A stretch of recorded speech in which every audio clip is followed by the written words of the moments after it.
السلام علیکم۔ آج ہم سورۃ معارج کا دوسرا رکوع پڑھیں گے، سیکھیں گے، سمجھیں گے اور سنائیں گے۔ اعوذ باللہ من الشیطان الرجیم، بسم اللہ الرحمن الرحیم۔ فما للذین کفروا قبلک مہطعین، تو اے پیغمبر ان کافروں کو کیا ہو گیا ہے کہ یہ تمہاری طرف چڑھے چلے آ رہے ہیں۔ عن الیمین وعن الشمال عزین، دائیں طرف سے بھی اور بائیں طرف سے بھی ٹولیاں بنا بنا کر۔ ایطمع کل امرئ منہم ان یدخل جنۃ نعیم، کیا ان میں سے ہر شخص کو یہ لالچ ہے کہ اسے نعمتوں والی جنت میں داخل کیا جائے۔ کلا انا خلقناہم مما یعلمون، ہرگز ایسا نہیں ہوگا، ہم نے ان کو اس چیز سے پیدا کیا ہے جسے یہ خود جانتے ہیں۔ فلا اقسم برب المشارق والمغارب انا لقادرون، اب میں قسم کھاتا ہوں ان تمام مقامات کے مالک کی جہاں سے ستارے نکلتے اور جہاں سے غروب ہوتے ہیں کہ ہم یقیناً اس بات پر قادر ہیں۔ الا ان نبدل خیرا منہم فما نحن بمسبوقین، کیا ان کی جگہ ان سے بہتر لوگ لے آئیں اور کوئی ہمیں ہرا نہیں سکتا۔ فذرہم یاخذوا ویلعبوا حتی یلاقوا یومہم الذی یوعدون، لہذا تم اسے چھوڑ دو کہ یہ اپنی بیہودہ باتوں میں منسلک اور کھیل کود میں پڑ رہے ہیں، یہاں تک کہ اپنے اس دن سے جا ملے جس کا ان سے وعدہ کیا جا رہا ہے۔ یوم یخرجون من الاجداث سراعا کانہم الی نصب یوفضون، جس دن یہ جلدی جلدی قبروں سے اس طرح نکلیں گے جیسے اپنے بتوں کی طرف دوڑے جا رہے ہوں۔ خاشعۃ ابصارہم ترہقہم ذلۃ ذلک الیوم الذی کانوا یوعدون، ان کی نگاہیں جھکی ہوئی ہوں گی، ذلت ان پر چھائی ہوئی ہوگی، یہ وہی دن ہوگا جس کا ان سے وعدہ کیا جا رہا ہے۔ صدق اللہ العظیم۔ جزاک اللہ العظیم۔ ہم نے سورۃ معارج کا دوسرا رکوع بھی پڑھ لیا ہے۔ سورۃ معارج کا تلاوت سے ہمیں قیامت کے دن کا واضح طور پر اللہ تعالیٰ نے اس میں بیان فرمایا ہے کہ جو قیامت کا دن ہے وہ کب اور کس طرح آئے گا اور کافروں کے لیے اس میں کیا حکمت ہے۔ آنے والا ہے اگلا مہینہ، وہ ہے حج کا۔ حج کا مہینہ بہت بابرکت مہینہ ہے۔ یہ وہی لوگ سعادت حاصل کر سکتے ہیں جنہیں اللہ تعالیٰ بلاتے ہیں، اور ہم سب کی بھی یہی دعا ہے کہ اللہ تعالیٰ ہم سب کو بھی اپنے در پر اور اپنے گھر پر لازمی بلائے۔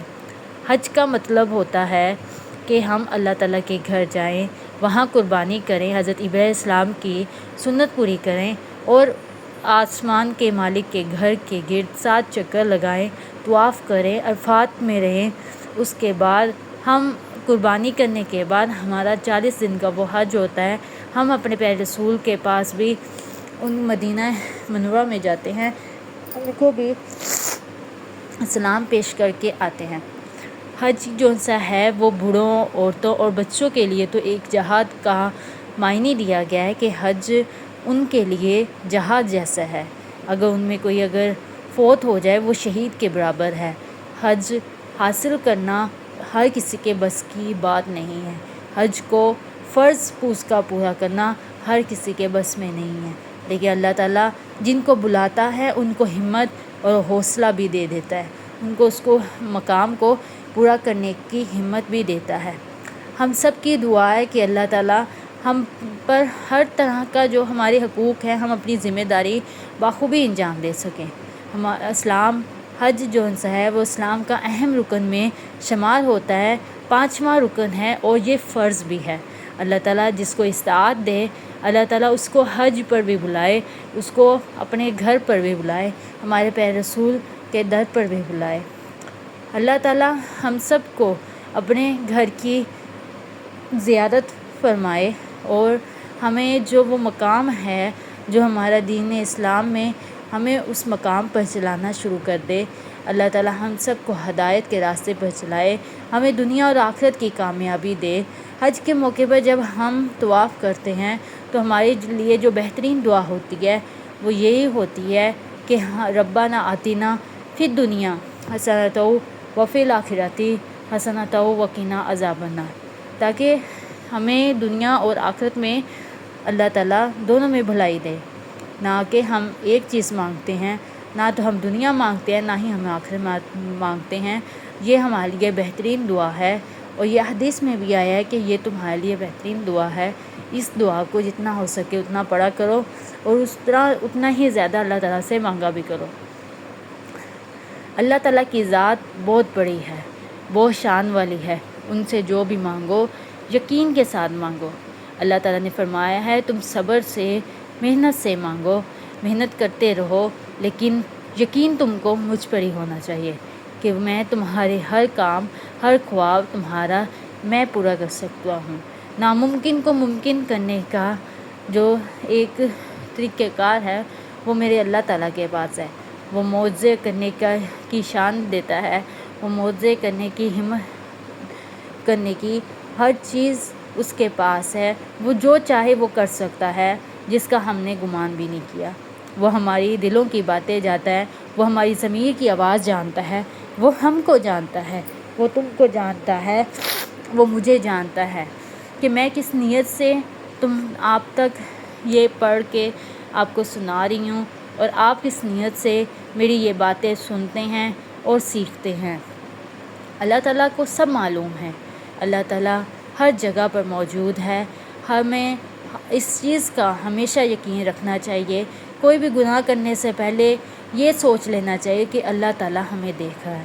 اللہ تعالیٰ نے ہمیں یہ کرتے ہوئے دیکھا تو ہم کس طرح اللہ کے سامنے معافی مانگیں گے، اور قیامت کے دن ہم اپنے اعمال کس طرح دکھائیں گے، کیا کیا ہم نے کیا ہے کیا نہیں۔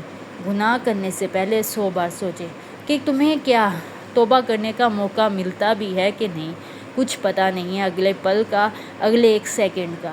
اپنے آپ کو سنوارتے رہو اور بناتے رہو۔ چلیں ملتے ہیں آنے والی نیکسٹ ویڈیو میں، تب تک کے لیے اپنا خیال رکھیے گا۔ اللہ حافظ۔ اور اگر آپ نے میرے چینل کو سبسکرائب نہیں کیا وہ بھی کر لیجئے گا، اور اس کے علاوہ اگر آپ لائک بھی کر سکتے ہیں وہ بھی کر لیں، کیونکہ میری آنے والی ہر ویڈیو اس طرح آپ تک سب سے پہلے پہنچ جائے گی، اور آپ میرے ساتھ قرآن مجید کی تلاوت بھی کر سکتے ہیں، اس کو پڑھ بھی سکتے ہیں، سیکھ بھی سکتے ہیں، سمجھ بھی سکتے ہیں۔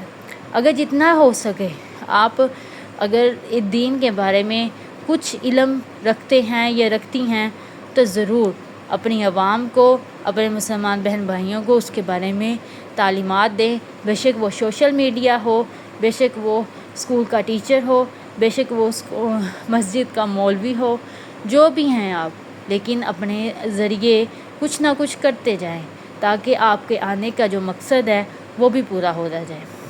چلیں ملتے ہیں آنے والی نیکسٹ ویڈیو، تب تک کے لیے اللہ حافظ، خیال رکھیے گا سب۔